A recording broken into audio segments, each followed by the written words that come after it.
श्री स्वामी समर्थ. नमस्कार मित्रमैत्रिणींनो. आज आपण बघणार आहोत श्रावण मासवरती माहिती. श्रावण हा माझा सर्वात आवडता महिना आहे. या महिन्याची सर्व आतुरतेने वाट पाहत असतात, कारण या महिन्यात बरेच सण असतात. हा महिना खूप पवित्र मानला जातो. या महिन्यात सृष्टीचा नवा उत्साह पाहायला मिळतो. सर्वत्र हिरवळ पसरलेली असते, झाडे फुले बहरलेली असतात.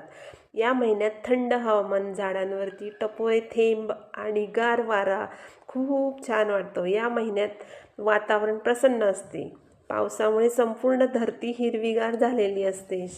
श्रावण महिन्याला सणांचा महिना असेही म्हणतात.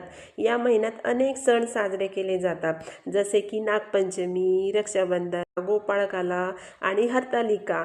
या सणांमुळे घरात आनंदाचे वातावरण असते. या महिन्यात आकाशात इंद्रधनुष्य पाहायला मिळतो. झाडे वेलीवर रंगीबिरंगी फुलं फळं भरतात. मोर पिसारा फुलून नृत्य करतात. डोंगरावरून धबधबे वाहतात. हिरवा शालू परिधान केलेले डोंगर पाहून मन प्रसन्न होते. पक्ष्यांचे मंजूळ स्वर कानावरती पडतात. तसेच या महिन्यात नदी नाले खळखळून वाहत असतात. शेतकरी डौलदार पिकांकडे पाहून आनंदी होतो. या महिन्यात संपूर्ण वातावरण भक्तिमय व आनंददायी असते. श्रावण महिना म्हणजे निसर्ग, श्रद्धा व परंपरेचा संगम आहे. सर्वांच्या मनात चैतन्य फुलवणारा श्रावण मला खूप आवडतो. मैत्रिणींनो, व्हिडिओ आवडल्यास नक्की लाईक, कॉमेंट्स आणि सबस्क्राईब करा. श्री स्वामी समर्थ.